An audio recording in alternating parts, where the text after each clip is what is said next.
Lors d'une visite surprise à Drancy hier, justement, Nicolas Sarkozy a estimé que François Hollande n'avait pas une seule idée sur la banlieue. Vous lui répondez quoi? Qu'il est ministre qu'il est président depuis 5 ans, qu'il est ministre depuis 10 ans.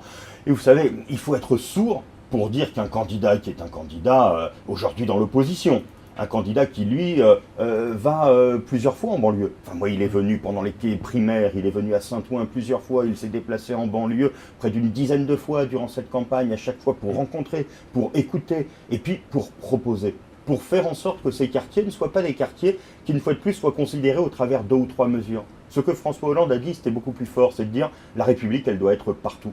Et à partir du moment où il y a un écart par rapport à ce qu'est la norme républicaine, cet écart doit être résorbé, rattrapé en matière d'éducation, en matière de sécurité, en matière d'emploi, en matière de lutte contre les discriminations. Pas de mesures spécifiques sur les banlieues? Si, bien entendu, des mesures de rattrapage.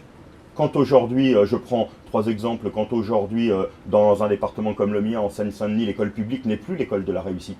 C'est-à-dire que des parents qui ont des faibles ressources se saignent aux 4 veines pour mettre leur enfant dans l'école privée. Non pas par choix confessionnel bien souvent, mais parce que l'école publique ne représente plus l'école de la réussite pour eux. Et bien à ce moment-là, le plan de rattrapage massif, les 60 000 postes, ils seront attribués en priorité dans les endroits où l'écart par rapport à la moyenne est le plus lourd, par rapport où l'échec scolaire est le plus fort. Je vous cite un exemple, en matière de sécurité, les zones prioritaires de sécurité, c'est pour ramener ces quartiers dans la norme républicaine. Mais je cite un autre exemple.